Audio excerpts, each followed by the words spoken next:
Fala concurseira, tudo bem? Então, dando continuidade aqui ao nosso estudo, vamos lá para estamos no nosso quarto bloco, não é isso? Sobre direitos e deveres individuais e coletivos.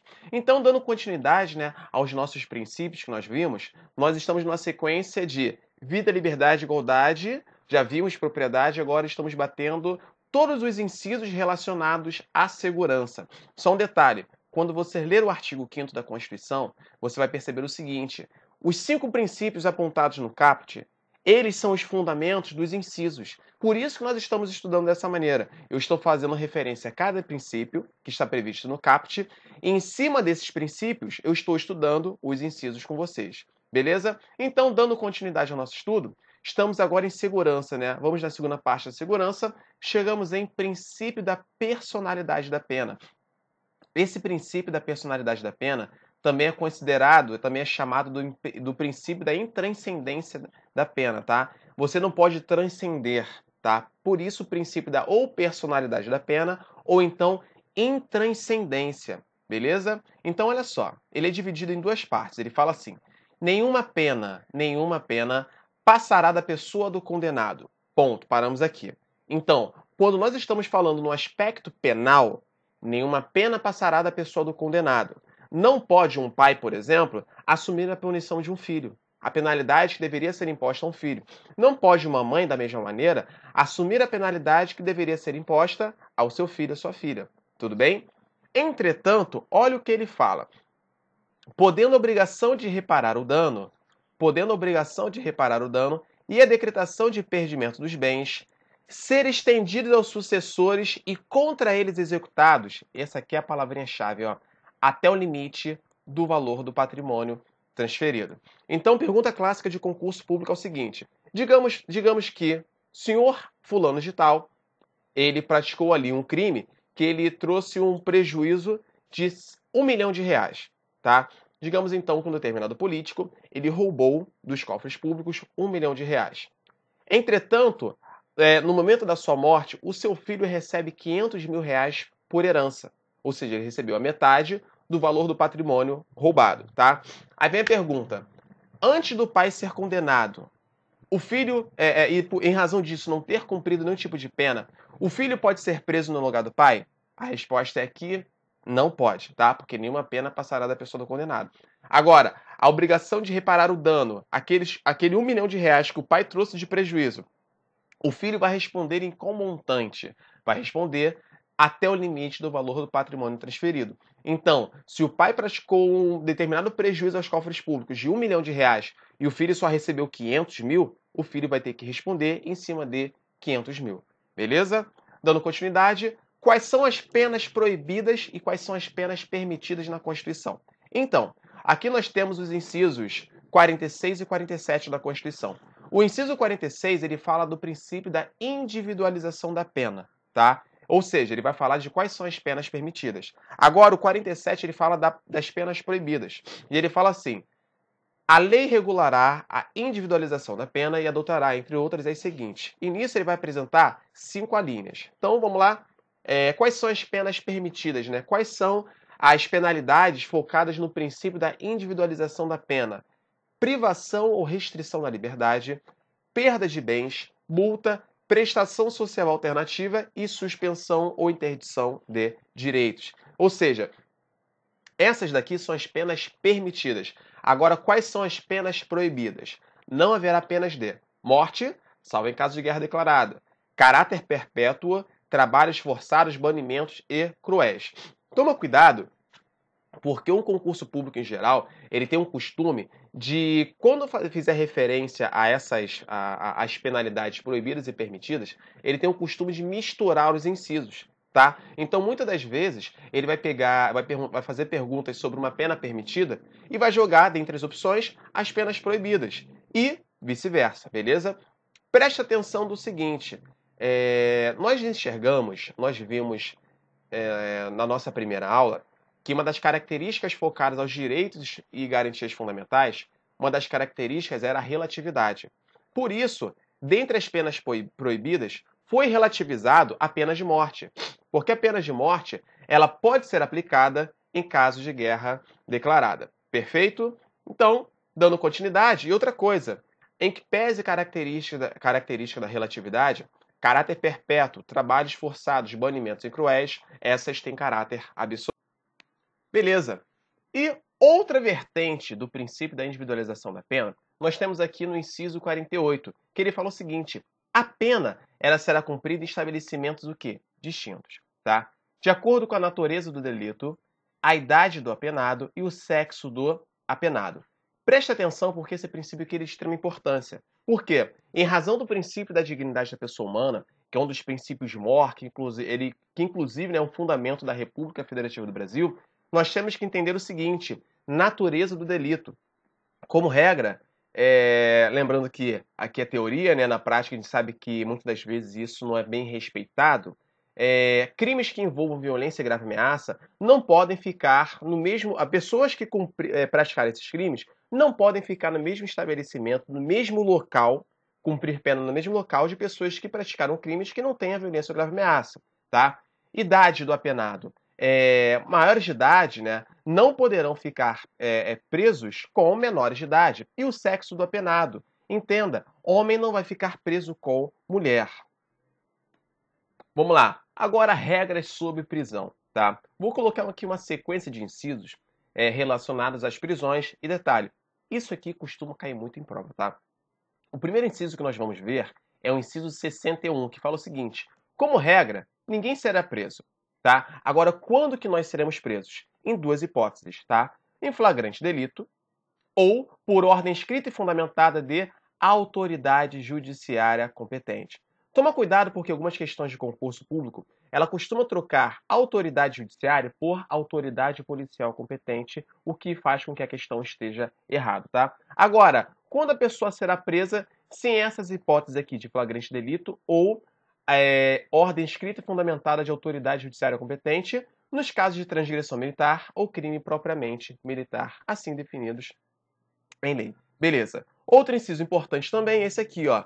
A prisão de qualquer pessoa e o local onde se encontra serão comunicados imediatamente ao juiz competente e à família do preso, ou imediatamente ao juiz ou à pessoa por ele indicada. Beleza? Então, nós temos que comunicar imediatamente ao juiz, ou vou comunicar para uma dessas duas pessoas, ou a família, ou uma pessoa por ele indicada. Tudo bem? Vamos lá. Interessante também aqui é o seguinte: lá no Código de Processo Penal, ele fala que essa questão da comunicação, essa imediata, ela tem que se dar dentro de um prazo de 24 horas. Outro importante princípio é o 63, que fala o seguinte: o preso será informado de seus direitos, entre os quais o direito de permanecer calado, sendo-lhe assegurada a assistência da família e de advogados. Então, quando nós vimos o princípio do contraditório, o que eu falei para você? Contraditório significa dizer o seguinte: ciência da acusação. Então, antes de me defender, eu tenho que tomar ciência da acusação. Depois, eu tenho a oportunidade de manifestar. Primeiro, eu posso ficar calado, porque é um direito, tá? Eu posso concordar ou discordar. E, por fim, influenciar na decisão. Não foi isso que nós conversamos? Então, o direito de ficar calado não pode ser interpretado como uma autoacusação, tá? Outra vertente aqui, também das regras de prisão, nós temos aqui, ó, o inciso 64, que fala assim: o preso tem direito à identificação dos responsáveis por sua prisão ou por seu interrogatório policial. Beleza? A prisão ilegal, olha só isso aqui. A prisão ilegal será imediatamente relaxada pela autoridade policial, tá? E ele ainda fala o seguinte: quando a prisão for legal, ninguém será levado à prisão ou nela mantido quando a lei admitir liberdade provisória com ou sem fiança. Beleza. Esses dois princípios aqui são importantes. Por quê? Se a prisão for ilegal, ela deve ser o quê? Relaxada. Agora, se a prisão for legal, a lei vai admitir o quê? Liberdade provisória, seja com, seja sem fiança, tá? Nós ainda não falamos do habeas corpus. Lá no Código de Processo Penal, você ainda vê a figura da revogação da prisão. Por quê? Quando que se dá a revogação da prisão? A revogação da prisão ela vai se dar quando a prisão ela for legal, mas ela não for mais conveniente. Tudo bem? Por fim, olha o que ele fala. Não haverá prisão civil por dívida, salvo do responsável pelo inadimplemento. Olha isso aqui. Cadê meu mouse? Aqui. Salvo pelo inadimplemento. Dois requisitos. O inadimplemento tem que ser voluntário e tem que ser indesculpável, inexcusável, injustificável, tá? De obrigação alimentícia e a do depositário infiel, tá? Nós vamos falar dessas duas pessoas aqui. A pessoa que é inadimplente com relação às obrigações alimentícias e o depositário infiel. Primeiro, vamos lá. Como regra, não haverá prisão civil por dívida. Agora, somente vai haver prisão civil em dois casos, tá? Isso segundo o texto constitucional, tá? Já vamos explicar os pormenores. Detalhe, quando ele fala em inadimplemento voluntário e inexcusável, ele fala o seguinte: a pessoa só é presa por inadimplemento quando ela deixou de cumprir com as suas obrigações alimentícias de maneira voluntária e inexcusável, indesculpável. A jurisprudência e a doutrina explicam o seguinte: se o inadimplemento da obrigação alimentícia for involuntário, olha aqui a palavra distinta, e for excusável, desculpável, justificável, não cabe prisão, tá? Então a prova ela sabe desse detalhe, ela pode muito bem trocar aqui os vocábulos, tá? Então, inadimplemento involuntário e excusável, não cabe prisão. Agora, o inadimplemento voluntário e inexcusável, aí sim cabe a prisão. Tudo bem? E a do depositário infiel. Vinícius, quem é o depositário infiel? O depositário infiel era justamente aquela pessoa que, ao ter algo consigo em depósito, guardado, ela não cumpria com a obrigação de tradição, de entrega, de devolução. Perfeito? Entretanto, pessoal, apesar da nossa Constituição Federal ela permitir a possibilidade da prisão civil por dívida,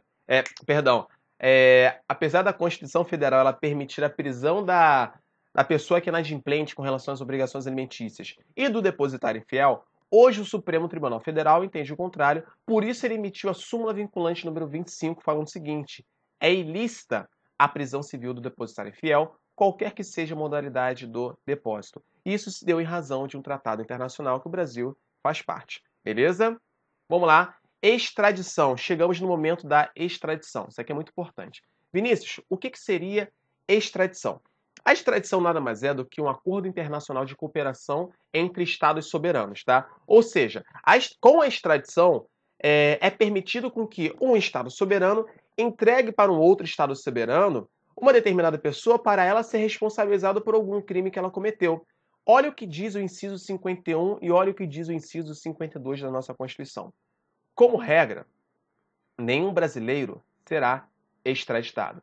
Observa que nesse momento ele não faz referência ao brasileiro nato e nem ao brasileiro naturalizado, tá? Então, como regra, nenhum brasileiro, seja nato ou naturalizado, será extraditado.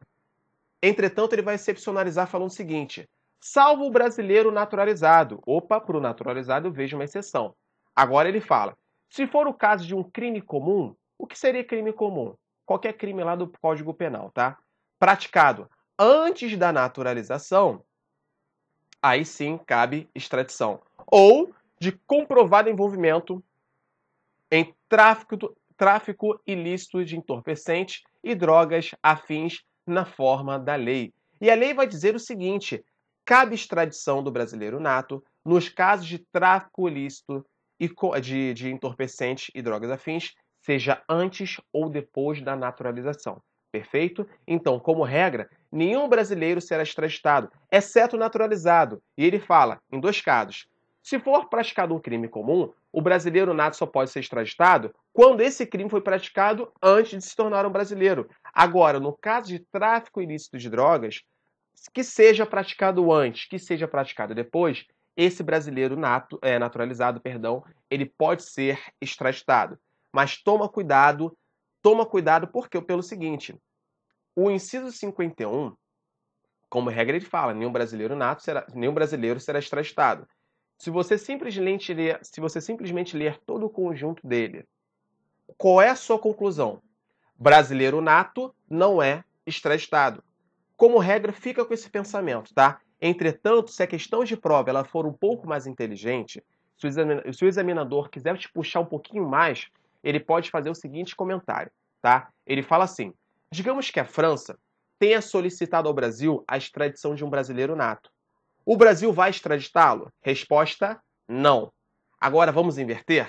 Digamos que o Brasil solicitou à França a extradição de um brasileiro nato.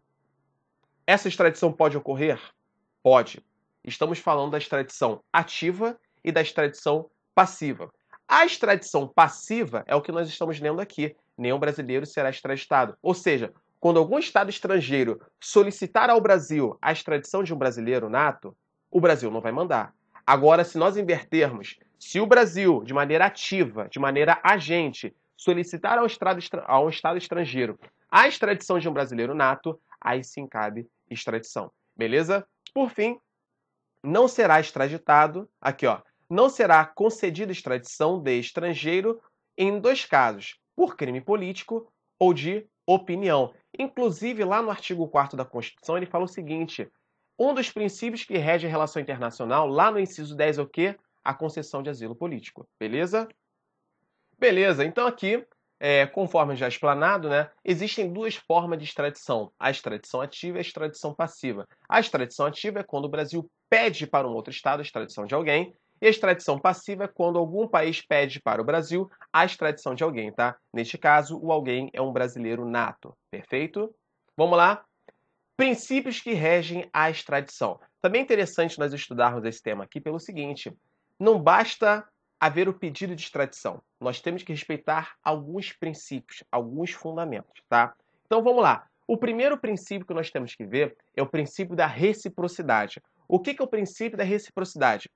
O Brasil ele só vai extraditar a um outro país, tá? Desde que haja ali um acordo ou um tratado de extradição entre esses países, tá? Então começa por aí. No segundo caso é o seguinte: princípio da especialidade. O extraditando só poderá ser processado e julgado por crime formado no período da extradição.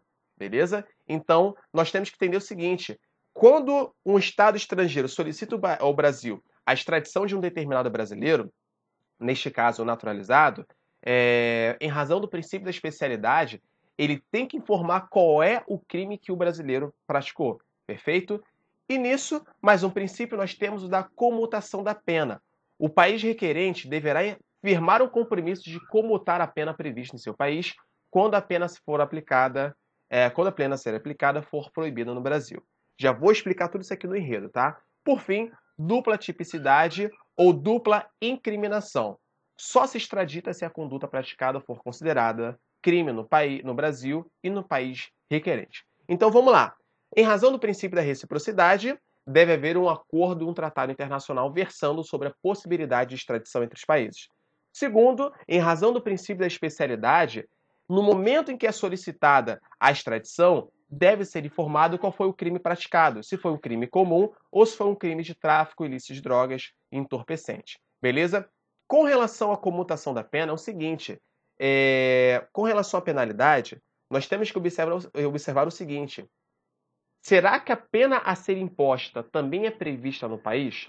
Exemplo, digamos que o cara praticou um crime de furto, por exemplo, e a penalidade lá é o quê? A amputação da mão. O Brasil vai extraditar? Não. Ele vai falar o seguinte: olha, no nosso país, a pena de furto seria, salvo engano, de 1 a 5 anos, né? Depois, se eu estiver errado, me corrija, por favor. De 1 a 5 anos seria a pena de furto, tá? Um furto simples.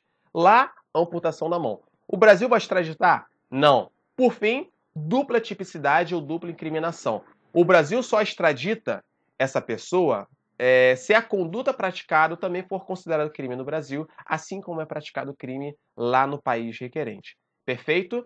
Toma cuidado também com as nomenclaturas, porque nós temos a extradição, nós temos a entrega, nós temos a deportação, nós temos a expulsão e nós temos o banimento, tá? A extradição, como nós já dissemos, é quando um Estado soberano extradita, entrega um determinado criminoso para um outro Estado soberano em razão de um tratado internacional, tá? E já vimos, inclusive, os princípios. O que é a entrega? A entrega é o seguinte: nós vamos ver ao final que, dentre os parágrafos previstos aqui no artigo 5º, nós temos o que, salvo engano, no parágrafo 4º, ele fala assim: o Brasil se submeterá à jurisdição do Tribunal Penal Internacional. Então, quando nós vamos entregar uma determinada pessoa a jurisdição do Tribunal Penal Internacional, entenda, não é extradição, porque o Tribunal Penal Internacional não é um Estado soberano. Neste caso, nós estamos entregando uma pessoa, porque o Brasil se submete à jurisdição do Tribunal Penal Internacional, tá? Deportação é o seguinte: o estrangeiro que entre no território nacional de forma irregular, nós vamos deportá-lo, tá? Retirar o estrangeiro que ingressou no território nacional de forma irregular. Agora, toma cuidado com a expulsão e com o banimento. A expulsão é o seguinte: o estrangeiro, você vai expulsar um estrangeiro, tá? Quando ele praticou algum crime ali, algum ato ofensivo ao interesse nacional, à soberania nacional, tá? E para isso você tem que observar o Estatuto do Estrangeiro. Agora, o banimento, tá? Que é uma pena proibida, é justamente quando você, aspas, expulsa, você vai banir um brasileiro, tá? Então, expulsão tem a ver com estrangeiro, banimento tem a ver com brasileiro. Perfeito? Princípio da presunção de inocência, tá? Esse princípio aqui também fala que esse princípio de presunção da inocência também é considerado como o princípio da não culpabilidade, tá? E olha o que ele vai falar aqui no inciso 57. Ninguém será considerado culpado até o trânsito em julgado de sentença penal condenatória. E nós já vimos no momento oportuno que trânsito em julgado significa dizer o quê? Quando não caiba mais recursos, não é isso? Identificação criminal. O civilmente identificado, ou seja, a pessoa que no momento de uma abordagem ou no momento que é solicitada uma identificação, ele apresenta a sua identidade e ele é um civilmente identificado. Então, o que a Constituição fala? Ele não vai ser submetido a uma identificação criminal, como regra, exceto nos casos previstos na legislação. E que casos são esses?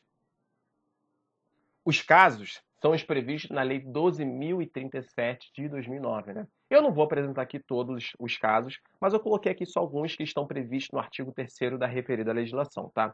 E ele fala o seguinte: embora apresentado documento de identificação, poderá ocorrer identificação criminal quando o documento apresentar rasuras ou tiver indício de falsificação. O documento apresentado for insuficiente para identificar cabalmente o indiciado, o indiciado portar documentos de identidade distintos com informações conflitantes entre si. Beleza? Outra coisa, ação penal privada subsidiária da pública. Esse aqui também é interessante pelo seguinte: como regra, a ação penal ela é competente, compete ao Ministério Público, né, justamente propor a ação penal, propor a denúncia, tá? Essa é a regra. Agora, quando o Ministério Público ele é omisso com relação à sua obrigação, nasce para a vítima, nasce para o representante legal da vítima, o direito de justamente propor essa ação penal. Por isso que será admitida ação privada, porque quem faz é a vítima ou então seu representante legal, será admitida ação privada nos crimes de ação pública se esta não for intentada no prazo legal. E detalhe, qual que é o prazo legal? O prazo legal vai estar previsto lá no artigo 46 do Código de Processo Penal, que ele fala o seguinte: o prazo para oferecimento da denúncia, estando o réu preso, será de 5 dias. E também vai ser de 15 dias quando o réu estiver solto. Perfeito? E nisso, nós chegamos agora nos remédios constitucionais, tá? Lembre-se do seguinte: nós vimos que o título 2º da Constituição ele trabalha com os princípios e garantias fundamentais. Então, trabalha com direitos e garantias fundamentais, não é isso? O que são direitos? Direito vai ser tudo aquilo declarado, que é um direito teu. E garantia é tudo aquilo que é assegurado. Então, você tem direitos e garantias assegurados. Quando seus direitos, suas garantias, elas forem feridas, foram lesionadas, você vai tratar desse ferimento por meio da aplicação de um remédio. Essa é a ideia dos remédios constitucionais. Tudo bem? Por isso, com relação aos remédios constitucionais, eu começo aqui com o famoso habeas corpus. Habeas corpus significa corpo livre. E olha o que vai dizer aqui o nosso inciso 68. Conceder-se habeas corpus sempre que alguém sofrer ou se achar ameaçado de sofrer violência ou coação em sua liberdade de locomoção. Por quais razões? Por ilegalidade ou abuso de poder. Beleza. Neste caso daqui, você observa o seguinte: conceder-se-á habeas corpus sempre que alguém sofrer ou se achar ameaçado de sofrer violência ou coação em sua liberdade de locomoção por ilegalidade ou abuso de poder. Vinícius, o que isso aqui quer dizer? Quer dizer o seguinte: num primeiro momento, você pode muito bem impetrar habeas corpus em duas formas. Ou de maneira preventiva, ou seja, eu quero prevenir com que eu perca a minha liberdade de locomoção porque eu estou sendo ameaçado. Ou então de maneira repressiva, né? Eu já sofri essa lesão e eu quero muito bem tratar por meio da aplicação de um remédio convencional. Agora, qual foi a razão? Quais são as razões da impetração de habeas corpus? Você perde justamente a sua liberdade de locomoção porque houve uma ilegalidade ou porque houve um abuso de poder. Beleza. E nesse momento eu tenho que te apresentar três pessoas. A primeira pessoa é o impetrante, segundo é o paciente, terceira é a autoridade coatora, tá? Vinícius, quem que é o impetrante? O impetrante é justamente aquela pessoa que vai impetrar essa ação, que vai impetrar este remédio constitucional. Detalhe, pode ser qualquer pessoa e não precisa ter necessariamente um advogado. Quando eu digo aqui qualquer pessoa, pode ser tanto uma pessoa física quanto uma pessoa jurídica, perfeito? Agora, o paciente, por um outro lado, é justamente aquela pessoa que teve a sua liberdade de locomoção restringida, tá? Ou que está sendo ameaçada. Entenda o seguinte, o paciente é justamente a pessoa que vai receber os benefícios, vai receber o remédio, tá? Detalhe, ele vai ser o beneficiário do remédio. E neste caso, a pessoa jurídica, ela não pode ser paciente, tá? E a autoridade coatora é justamente aquela pessoa, justamente aquela autoridade que restringiu a liberdade de locomoção, aplicando ali, praticando ali uma ilegalidade ou um abuso de poder, tá? Entenda o seguinte, essa autoridade coatora, ela pode ser tanto uma autoridade privada quanto uma autoridade pública. Outra questãozinha também interessante é o seguinte, tá? Quando ele fala sobre gratuidade dessas ações. O inciso 77, ele fala, são gratuitas as ações de habeas corpus e habeas data, tá? Então você não paga para poder impetrar esta ação, perfeito?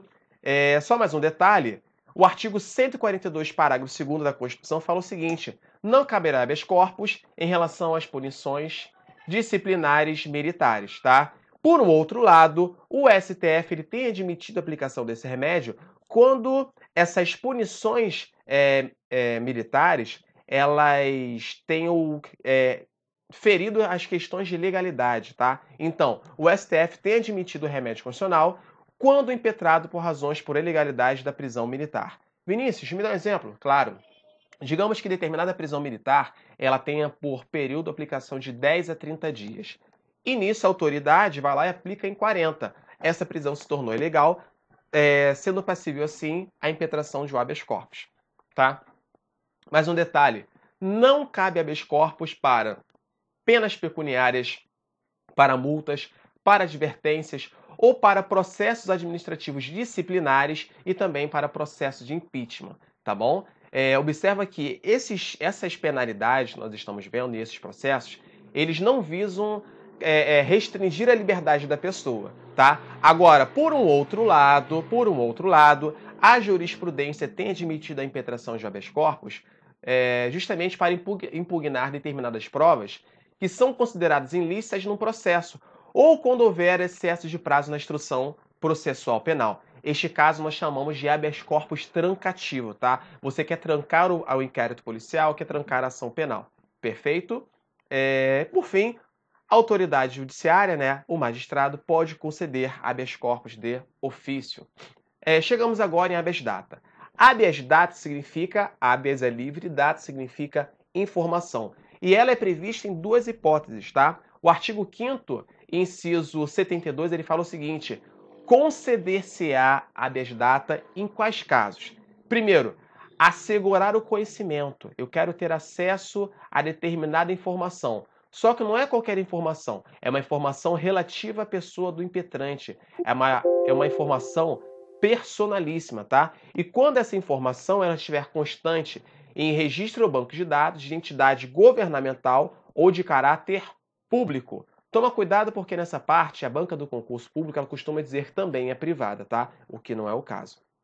Ou então, quando você queira corrigir, quando você queira retificar os dados, quando você não prefira fazê-lo por um processo sigiloso, judicial ou administrativo, tá? Então são duas as formas de você poder impetrar o habeas data, para assegurar ao conhecimento, acesso à informação relacionada à pessoa do impetrante, ou para corrigir, para retificar essa informação, beleza? Só cabe habeas data para a pessoa do impetrante. Isso é muito importante, tá? Da mesma maneira, são gratuitas as ações de habeas data, conforme nós já vimos aqui no inciso 77. E chegamos agora no mandado de segurança, né? É interessante que o mandado de segurança é o seguinte, né? Ele é considerado um remédio residual. Quando você não puder aplicar um habeas corpus ou um habeas data, aí sim você vai aplicar um mandado de segurança. E olha o que vai dizer aqui o artigo 5º, inciso 69, tá? Olha o que ele vai falar. Conceder-se-á mandado de segurança para proteger direito líquido e certo, não amparado por habeas corpus ou habeas data, quando o responsável pela ilegalidade ou abuso de poder for autoridade pública ou agente de pessoa jurídica no exercício de atribuições do poder público. Beleza. Então a primeira dica é: qual é o prazo para a impetração de um mandado de segurança? A lei do mandado de segurança vai dizer que é um prazo decadencial de 120 dias. Tá? Beleza. Vinícius, quando eu vou aplicar um mandado de segurança? Primeiro, diante de um caso concreto, eu pergunto: cabe habeas corpus? Cabe habeas data? Se não couber, aí sim eu vou impetrar o mandado de segurança, tá? Então, para proteger direito líquido e certo. Grave isso daqui, tá bom? O que seria um direito líquido e certo? O direito líquido e certo é justamente aquele direito que não é preciso demonstrar provas. É um direito que é certo, é um direito que é teu. É um direito que basta a apresentação que já vê que esse direito pertence à pessoa. Vinícius, me dá um exemplo? Com certeza. Pensa comigo. Imagine que você fez um concurso público e nisso você fez um concurso público e determinada pessoa, era um concurso público de 10 vagas, você passou em primeiro lugar, beleza. Mas teve um cara que passou em 11º lugar. Esse concurso público, ele só tinha 10 vagas, tá? E no momento das chamadas, você foi lá e tomou posse, você assumiu a sua nomeação, tá? Só que das 10 convocações, somente 8 pessoas tomaram posse, ou seja, restaram 2 vagas em abertos, correto? Beleza. Aí o que acontece?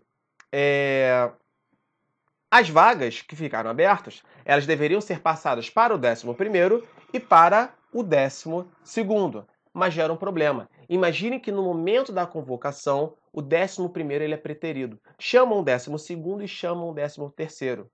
E nisso vem a pergunta de prova. Qual é o remédio constitucional cabível? Então vamos lá, qual que é o remédio constitucional cabível? Cabe habeas corpus? Não, porque não é caso de violência, lesão ou ameaça ao direito de locomoção.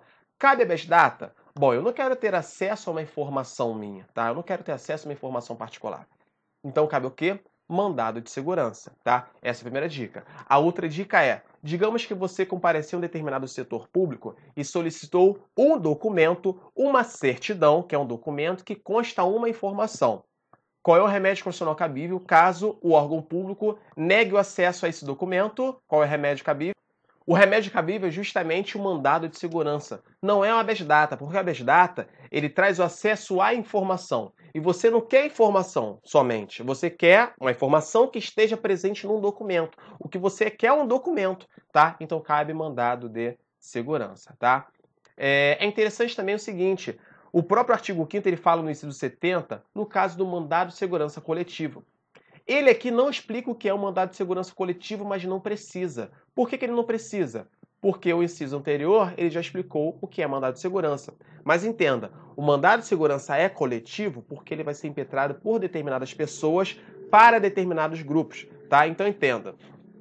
O mandado de segurança coletivo ele pode ser impetrado por quem? No primeiro momento, por partido político com representação no Congresso Nacional. E Vinícius, o que é o Congresso Nacional? O Congresso Nacional contempla tanto a Câmara dos Deputados quanto o Senado Federal. Perfeito? Então vamos lá. Se um determinado partido político tiver apenas um deputado federal, ele é legitimado para impetrar o mandado de segurança coletivo. Agora, quem são as outras pessoas que podem também impetrar o mandado de segurança coletivo? A organização sindical, tá? uma entidade de classe, Conselho Regional de Medicina, Arquitetura e Urbanismo, tá? E as associações. Observe que não basta ser associação. Essa associação tem que ser legalmente constituída, tem que estar em funcionamento há pelo menos um ano, tá? Há pelo menos um ano, e deve ser tudo isso em defesa de seus interesses, de seus membros ou associados. Perfeito. Vinícius, o que é o mandado de injunção? O mandado de injunção ele precisa de um pouco mais de atenção, tá? Por quê? O mandado de injunção ele é cabível, ele é aplicável sempre que existir a falta de norma regulamentadora. E em razão dessa falta de norma regulamentadora, você não consegue exercitar um direito e uma liberdade constitucional que é tua, tá? Então você não consegue exercer liberdades constitucionais e prerrogativas referentes à nacionalidade, à soberania e à cidadania, beleza? O objetivo aqui do mandado de junção é justamente garantir o exercício desses direitos. Vamos lá. No que tange à efetividade da decisão, deve-se esclarecer a possibilidade de adoção por parte do STF de duas correntes doutrinárias, tá? Isso aqui é muito importante porque pode ser que caia em prova, tá? Não é comum, mas vai que, não é verdade? Nós temos a teoria concretista geral e nós temos a teoria concretista individual. Isso aqui tem a ver com a efetividade da decisão de um mandado de segurança que o Supremo dá, tá? No primeiro momento, ele vai dizer o seguinte: quando o Poder Judiciário ele se manifesta em razão de um mandado de injunção, ele fala o seguinte: essa decisão ela vai ter efeito erga omnes, ela vai ter efeito para todos os casos semelhantes, para todos os casos iguais, ou seja, tem uma eficácia contra todos. Tá? Agora, a teoria concretista individual é o seguinte: ele fala que a eficácia da decisão do judiciário ela vai ser entre as partes, ou seja, apenas vai ter efeito entre as partes envolvidas em um determinado processo. Perfeito? Por fim, ação popular. A ação popular também é um instrumento muito importante, porque ela tem a ver com o exercício do direito de um cidadão, tá? Então, é uma ferramenta fiscalizadora do cidadão. É muito interessante essa ação popular. E ele fala, qualquer cidadão, entenda, cidadão não é qualquer pessoa, tá? Cidadão não é qualquer pessoa. É parte legítima para propor ação popular, tá? E qual é o objetivo da ação popular? Que visa anular ato lesivo a quê? Ao patrimônio, ela visa anular ato lesivo ao patrimônio público ou de entidade que o Estado participe, anular ato lesivo à moralidade administrativa, ao meio ambiente, ao patrimônio histórico e cultural, ficando o autor, salvo comprovada má-fé, isento de custas e ônus de sucumbência. Beleza. Detalhe, o autor não precisa pagar as custas judiciais ou ônus de sucumbência, salvo no caso de má-fé. Beleza, pessoal? Então aqui nós fechamos o nosso estudo do artigo 5º. Sim, você vai me dizer o seguinte: pô, Vinícius, mas alguns incisos não foram vistos. Eu sei, eu concordo com você, tá? Só que a finalidade aqui é justamente fazer uma revisão geral e fazer com que você também tenha curiosidade de ler a legislação, tá? Então, por exemplo, para nós fecharmos, temos ainda os parágrafos que estão no final do artigo 5º e eles falam o seguinte: o parágrafo 1º ele vai dizer que o rol dos direitos previstos no artigo 5º é um rol exemplificativo, não é taxativo, tá? Porque outros direitos podem surgir ao longo da legislação, tá? O parágrafo 2º também vai dizer que os direitos e garantias previstos no artigo 5º têm aplicabilidade imediata, tá? O parágrafo 3º vai dizer também que o Brasil se submeterá ao Tribunal Penal Internacional. Não minto, esse é o parágrafo 4º. Ele fala que o Brasil se submeterá, ele poderá se submeter, perdão, à jurisdição do Tribunal Penal Internacional. E o parágrafo 3º ele fala que os tratados internacionais que versam sobre direitos humanos,